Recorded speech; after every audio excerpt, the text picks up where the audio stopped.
नमस्कार दोस्तों, मेरा नाम है शिवशंकर तिवारी और आप देख रहे हैं हमारा YouTube channel exam warriors beckons. दोस्तों, जैसा कि आपको पता है कि आरआरबी, एनटीपीसी और ग्रुप डी को लेकर के एक कमेटी बनाई गई थी और ये कमेटी बनी थी तब जब आप सभी ने काफ़ी सारा प्रोटेस्ट किया था कई जगहों पे, चाहे वो पटना हो, आरआरबी इलाहाबाद हो और देश के कई सारे रीजन्स में काफ़ी सारे प्रोटेस्ट किए गए स्टूडेंट से। काफ़ी बच्चों को इसमें परेशानी हुई, लाठी डंडे चले और कई के ऊपर केस भी हो गया। लेकिन कहते हैं ना कि हर परिस्थिति और हर कठिनाइयों के बाद एक सुनहरा सुबह आता है और जिसने संघर्ष किया है उसके लिए एक अच्छा दिन भी आता है। तो डेफिनेटली आप सभी के संघर्ष और सभी के प्रयास ने, हम सब ने मिलकर के जो कैंपेन किया, जो यहाँ पर प्रोटेस्ट किया गया, उन सब का एक परिणाम निकल के आया है। आरआरबी की तरफ से एक ऑफिशियल नोटिफिकेशन जारी की गई है जिसका आप सभी को बेसब्री से इंतजार था। हालांकि ये नोटिफिकेशन और पहले आ जानी थी चाहिए थी, बट फाइनली इसके बारे में काफी चर्चा हो रही थी और तब जाकर के आज 10 मार्च को रिजल्ट यानी कि ये नोटिफिकेशन यहाँ पे आ गया है। इस नोटिफिकेशन में बहुत सारी ऐसी बातें बताई गई हैं जो आपको समझना जरूरी है। काफी टेक्निकल वर्ड्स का यूज भी किया गया है, इसलिए इन सभी चीजों के मायने क्या हैं, हर एक वर्ड्स के मीनिंग क्या है, वो आपको समझना होगा। क्या आरआरबी एनटीपीसी का जो रिवाइज रिजल्ट है वो कब तक आएगा, है ना, उसका एग्जाम डेट क्या होगा, एग्जाम जो कंडक्ट कराए जाएंगे वो किस तरीके से कराएंगे, क्या प्रोसेस होगा, अलग अलग चरणों में होगी, किस तरीके से होगी, वो सारी नोटिफिकेशन इसमें दी गई है। फाइनली इसमें यह भी बता दिया गया है कि 20 गुना छात्र, जो कि हम यूनिक कैंडिडेट की बात कर रहे थे, जो हमारी डिमांड थी कि यूनिक कैंडिडेट होने चाहिए 20 गुना, उसकी भी बात इस नोटिफिकेशन में दे दी गई है। तो आपके सामने इस नोटिफिकेशन को हम लोग पढ़ेंगे और सब एनालिसिस किया जाएगा कि एक्चुअल में जो हमारी डिमांड थी, क्या उसे पूरी तरीके से मान लिया गया है और हमें अब कितना टाइम है हमारे पास हमारे सीबीटी 2 एग्जामिनेशन को लेकर के, और आरआरबी ग्रुप डी के बारे में क्या नोटिफिकेशन आई है, क्या आरआरबी ग्रुप डी के एग्जाम डेट के बारे में कुछ बताया गया है, ये भी हम इस वीडियो में जानने वाले हैं। तो बने रहिएगा अंत तक, काफी कुछ आपको यहाँ पर जानना है क्योंकि इस ब्रीफ नोटिफिकेशन में बहुत सारी बातें बताई गई हैं और उन सभी बातों पे कंसीडर करना जरूरी है।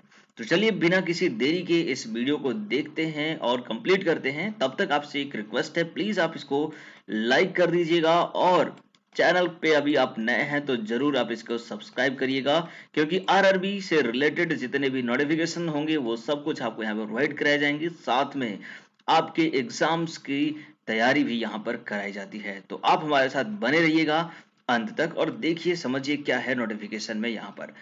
तो ये मैंने नोटिफिकेशन की पेज खोल दी है, आप इसे भी आरआरबी की किसी भी वेबसाइट पर जा करके डाउनलोड कर सकते हैं और आप इसे खुद भी पढ़ सकते हैं। तो ये जो नोटिफिकेशन है हम इसे देखते हैं, ये जारी किया गया है आज 10 मार्च को।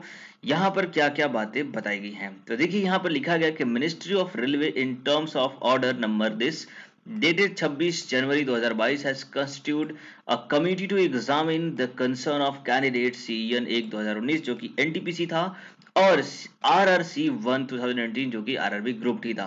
तो इन दोनों को लेकर के कमेटी बनाई गई थी और उन्होंने जो डिसीजन लिया है वो इस तरीके से नीचे दिए गए हैं।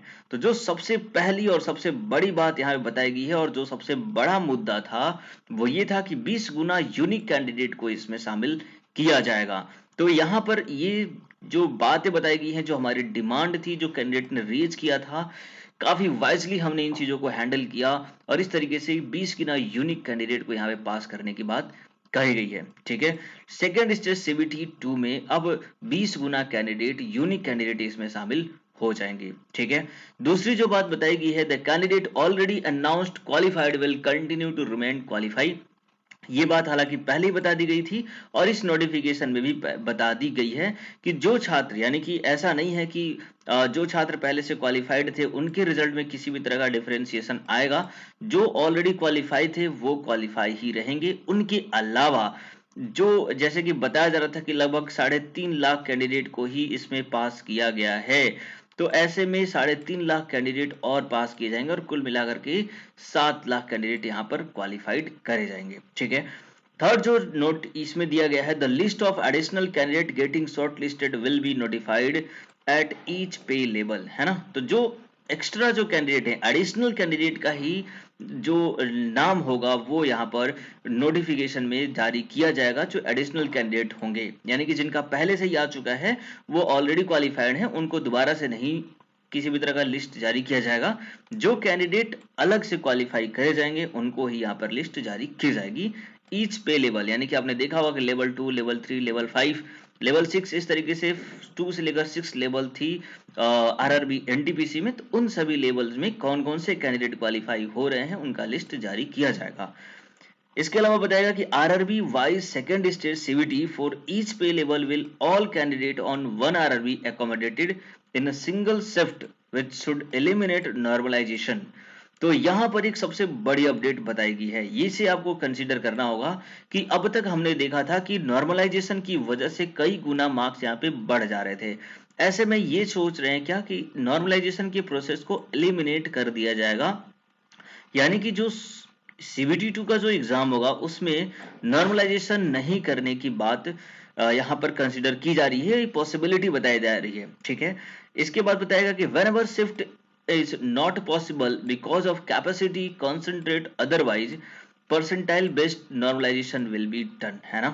तो पहले तो इनका ये रहेगा कि ये हर एक आरआरबी का अलग अलग एग्जाम कराएंगे, यानी कि अगर हम बात करें आरआरबी पटना का तो उसका किसी एक दिन एग्जाम होगा, फिर दूसरे दिन आरआरबी इलाहाबाद का, आरआरबी कोलकाता का, आरआरबी बेंगलोर का, ऐसे हर एक आरआरबी का अलग अलग एग्जाम कंडक्ट कराएंगे और इस तरीके से एक ही दिन में एग्जाम को कंप्लीट करने की कोशिश की जाएगी। लेकिन फिर भी अगर कहीं पर ऐसा होता है कि नंबर ऑफ कैंडिडेट ज्यादा होते हैं तो वहां पर नॉर्मलाइजेशन का जो प्रोसेस होगा वो परसेंटाइल बेस्ड पे होगा।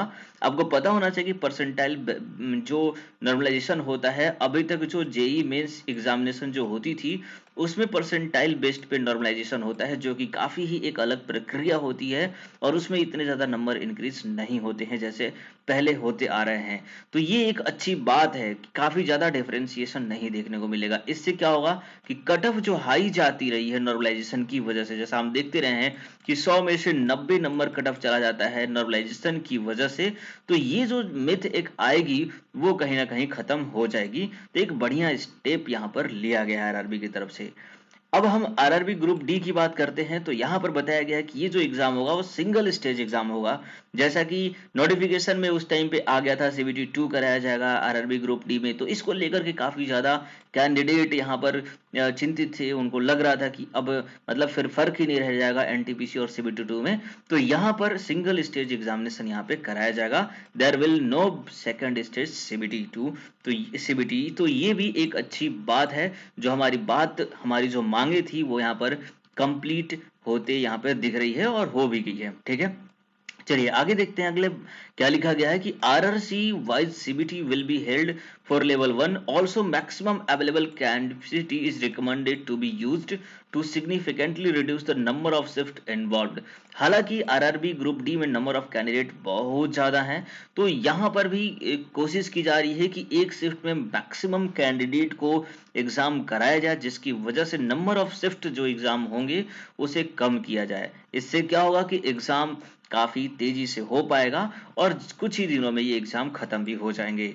तो कहीं ना कहीं एक वाइजली और काफी एफिशिएंट तरीके से एग्जाम को कंडक्ट कराने की इसमें बात कही जा रही है, जो कि सबके लिए एक अच्छी बात है, क्योंकि ज्यादा से नंबर ऑफ कैंडिडेट अगर शिफ्ट में कम होते हैं, ऐसे शिफ्ट बढ़ जाती हैं और जिसकी वजह से काफी ज्यादा वेरिएशन देखने को मिलता है नॉर्मलाइजेशन में। तो जितना कम से कम शिफ्ट होगा वो हमारे लिए बेस्ट होगा। ओके, आगे बात करते हैं कि percentile based normalisation which is simple and easy to understand will be used whenever the number of shifts involved are more than one। ठीक है, तो पहली बात यह है कि हर एक आरआरसी, जैसे कि आरआरबी एनटीपीसी सीबीटी 2 के लिए सभी आरआरबी का अलग अलग एग्जाम कराया जाएगा, वैसे ही आरआरबी ग्रुप डी के लिए भी यहाँ पर आरआरसी जितने भी आरआरसीज हैं उन सभी का अलग अलग एग्जाम कराया जाएगा और कोशिश की जाएगी कि हर आरआरसी का एक ही दिन में पेपर हो जाए। ऐसे में शिफ्ट इन्वॉल्व नहीं होंगे। अगर किसी में शिफ्ट एक से ज्यादा होते हैं तो ठीक उसी तरीके से परसेंटाइल बेस्ड नॉर्मलाइजेशन यहाँ पर कराया जाएगा। मेडिकल स्टैंडर्ड को लेकर के भी काफी सारी यहाँ पर बातें हुई थी, जिसमें बताया जा रहा था कि मेडिकल स्टैंडर्ड जो कि आरआरबी मतलब ग्रुप डी में बढ़ा दिया गया था मेडिकल स्टैंडर्ड, तो उसके लिए भी कंसर्न किया गया था। तो यहाँ पर उसको भी बढ़ाया नहीं जाएगा। जो पहले नोटिफिकेशन दी गई थी, जो स्टैंडर्ड तय किया गया था, वही स्टैंडर्ड यहाँ पे रहने वाला है। Any available income and asset certificate for candidate who have applied for under economical weaker section will be consider as valid. तो कुल मिलाकर के ईडब्ल्यूएस कैंडिडेट के लिए भी एक बहुत ही अच्छी बात लिखी गई है। आप लोगों को मैं बता दूं कि ईडब्ल्यूएस के कैंडिडेट जितने भी हैं, पहले ऐसा लग रहा था कि जिनका जो ईडब्ल्यूएस सर्टिफिकेट है वो अगर 2019 से पहले का नहीं बना हुआ है तो कहीं ना कहीं उनको प्रॉब्लम हो सकती है, ऐसी बातें बताई जा रही थी, उनको वैलिड नहीं माना जाएगा। तो फाइनली ये बात भी अब यहाँ पर दे दिया गया है कि कोई भी कैंडिडेट, एक चाहे वो 2019 के बाद का भी अगर सर्टिफिकेट बनवा के रखता है या फिर अभी भी उसके पास टाइम है सर्टिफिकेट बनवाने का, तो उसे भी इसमें कंसिडर किया जाएगा, उसको वैलिड माना जाएगा। तो ईडब्ल्यूएस के कैंडिडेट के लिए भी बहुत बड़ी ग्रेट न्यूज यहाँ पर आके निकली हुई है। ठीक है, अब देखते हैं शेड्यूल टेंटेटिव एग्जाम डेट्स। देखिए यहाँ पर टेंटेटिव लिखा गया है कि क्योंकि डेट के एग्जाम्स चेंज हो सकते हैं, बट जो डेट दे दिया गया है मे भी उसके आसपास ये एग्जाम्स कंडक्ट कराए जाएंगे और ये पॉसिबल होगा कि उस डेट में ही हो जाए, क्योंकि ऐसी कोई सिचुएशन आगे बनती हुई नहीं दिखाई दे रही है।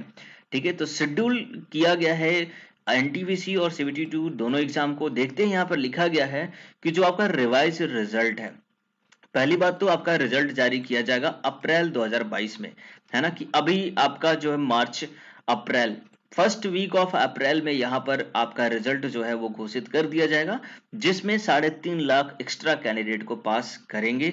तो फाइनली आपका रिजल्ट डिक्लेयर हो जाएगा अप्रैल में। Second stage CBT 2 for pay level of 6 to be held in May 2022। तो फाइनली अप्रैल में ये रिजल्ट जारी करेंगे और मई में यानी लेवल 6 का एग्जाम कराने की बात कही गई है, जिसमें आपने देखा था कि स्टेशन मास्टर की जो पोस्ट थी और मे बी सीनियर क्लर्क की पोस्ट थी, जिसमें लेवल 6 में जो आ रहा था, तो यहाँ पर उस एग्जाम को मई में कंडक्ट कराया जाएगा। कुल मिलाकर हम ये कह सकते हैं कि हमारे पास मार्च, जो कि आज 10 तारीख हो गया है, 20 दिन इसमें है, और अप्रैल, 2 महीने का टाइम अभी भी आपको मिल रहा है प्रिपरेशन के लिए। लेवल 6 के एग्जाम को कंडक्ट कराया जाएगा। देखिए हर एक लेवल का एग्जाम अलग अलग, क्योंकि हमने देखा था कि जो इसमें बताया गया था कि अलग लेवल की पोस्ट के लिए अलग डिफिकल्टी लेवल आएगा इस पेपर में, इसलिए लेवल्स के जो एग्जाम होंगे लेवल 2, लेवल 3, लेवल 4, वो एग्जाम्स की डिफिकल्टी लेवल अलग होगी अकॉर्डिंग टू ग्रेजुएशन लेवल और 10+2 लेवल। ठीक है, इस वजह से इसको अलग कराया जा रहा है। तो सबसे पहले मई के महीने में लेवल 6 का एग्जाम कराया जाएगा। उसके बाद जो बाकी के लेवल्स हैं, लेवल 2, लेवल 3, लेवल 4, इनका after giving a reasonable gap, यानी कि एग्जाम जैसे ही कंडक्ट होता है, क्योंकि अभी इन्होंने बताया नहीं है कि इस डेट से लेकर के इस दिन तक एग्जाम होगा, इसलिए इन्होंने रीजनेबल गैप की बात करी है। जैसे ही लेवल 6 का एग्जाम खत्म होगा उसके बाद तुरंत दूसरी जो लेवल्स हैं उनके एग्जाम करे जाएंगे। It has been decided to follow revised methodology to special condition for conducting CBT2 for level 1 due to elimination second stage।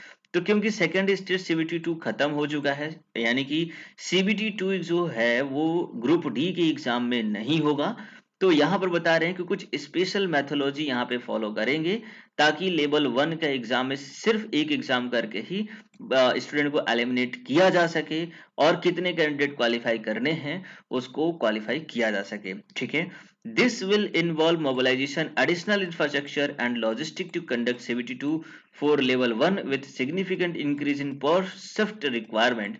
Efforts will be made to have exam conducting agency on board to conduct the CBT2 for level 1 as early as possible। तो यहाँ पर बताया जा रहा है कि अभी जो लेवल 1 का जो एग्जाम है, ग्रुप डी का जो एग्जाम है, उसके लिए अभी एडिशनल इंफ्रास्ट्रक्चर, कुछ लॉजिस्टिक जो है वो इंक्रीजमेंट करने की जरूरत पड़ेगी इनको। इस वजह से ये अभी इसका डेट अनाउंसमेंट नहीं कर रहे हैं, लेकिन इन्होंने ये बता दिया कि हो सकता है जो ग्रुप डी का जो एग्जाम होगा वो जुलाई तक आपका हो सकता है, मतलब जुलाई में आपको नोटिफिकेशन मिलेगी, जुलाई में लास्ट ऑफ जुलाई या फिर अगस्त तक जो है वो आपका एग्जाम यहाँ पर कंडक्ट कराया जाएगा। तो इस तरीके से आप ये समझ सकते हैं कि जो एनटीपीसी का जो एग्जाम होगा मई से लेकर के जून तक कंप्लीट हो जाएगा और फाइनली जुलाई में जो है आपका आरआरबी ग्रुप डी का भी एग्जाम कंडक्ट हो जाएगा।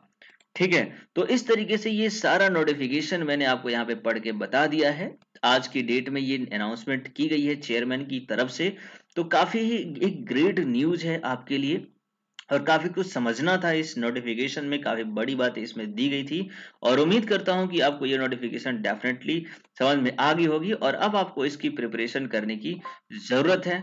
तो उम्मीद करता हूं कि आप जो है इस वीडियो को काफी पसंद करेंगे और जरूर आप इसे लाइक करेंगे। तो प्लीज आप इस वीडियो को लाइक कर दीजिए और सब्सक्राइब करिए चैनल को, क्योंकि अभी से क्या है ना कि इस वीडियो चैनल पे काफी सारे आपकी जीके क्विज से लेकर के वीडियोस मैं लेकर के आने वाला हूं। ऑलरेडी कई सारी वीडियोस मैंने आरआरबी ग्रुप डी और एनटीपीसी के लिए लेकर के मैंने इसमें डाली हुई है, तो आप उन वीडियोस को देखिए, अपने प्रैक्टिस करिए और बढ़िया सा मौका मिला है आपके लिए एग्जाम को देने का और एक ग्रेट चांस मिली है। जो भी कैंडिडेट डिसक्वालीफाई हो गए थे अब रिवाइज रिजल्ट आ जाएगा, तो आपको एक तरीके से देखा जाए तो एक सेकंड अपॉर्चुनिटी मिली है और डेफिनेटली आपको इसमें एक अच्छी सी प्रैक्टिस करने की जरूरत है, एक अच्छा सा वर्कआउट करने की जरूरत है ताकि आप इस एग्जाम को क्वालिफाई कर सको, है ना। तो एक ग्रेट न्यूज है आपके लिए, प्लीज आप इसे जरूर सब्सक्राइब करिए चैनल को और बने रहिए हमारे साथ। तब तक आगे की जो भी अपडेट्स होंगी वो सब कुछ आपके साथ शेयर किया जाएगा। आपका दिन शुभ रहे। जय हिंद, जय भारत।